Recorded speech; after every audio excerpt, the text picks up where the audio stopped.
2025 चल रहा है, देश 5 ट्रिलियन इकोनॉमी की बात कर रहा है, लेकिन देश का अन्नदाता किसान आज भी आर्थिक संकट में है। सवाल ये है, आखिर क्यों?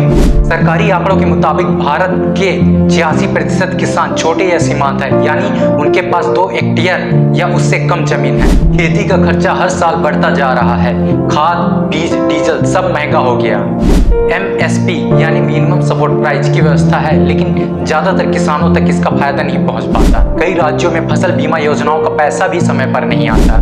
मौसम की मार, कभी सूखा कभी बाढ़, और उस पर भी कोई स्थायी सुरक्षा व्यवस्था नहीं है। और मंडी सिस्टम में बिचौलिए ज्यादा कमाते हैं, किसान कम। भारत में खेती को अभी एक बिजनेस या प्रोफेशन की तरह नहीं देखा जाता। गांव में आज भी कई किसान ई-नेम जैसे डिजिटल टूल से जुड़े नहीं हैं। जानकारी और ट्रेनिंग की कमी है। नीतियां बनाई जाती हैं, लेकिन कई बार उनका असर जमीन तक नहीं पहुंच पाता, और यही कारण है कि मेहनत करने वाला किसान अक्सर लाभ से दूर रह जाता है। हर फसल पर MSP की कानूनी गारंटी लागू होनी चाहिए। मंडी व्यवस्था को पूरी तरह डिजिटल और एक्सेसिबल बनाना होगा। ट्रेनिंग के साथ बीज, खाद और खेती के यंत्र सब्सिडी के साथ सीधे किसान तक पहुंचे, बिना बिचौलिए के।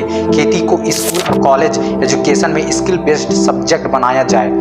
और सबसे जरूरी, नीतियों को धरातल पर उतारने की पॉलिटिकल इच्छा शक्ति होनी चाहिए। जब तक भारत का किसान ताकतवर नहीं होगा, तब तक सच्चे मायनों में भारत विकसित नहीं बन सकता। डिजिटल इंडिया की बात तभी सच्ची लगेगी जब खेत में काम करने वाला किसान भी उस डिजिटल ताकत से जुड़ सके।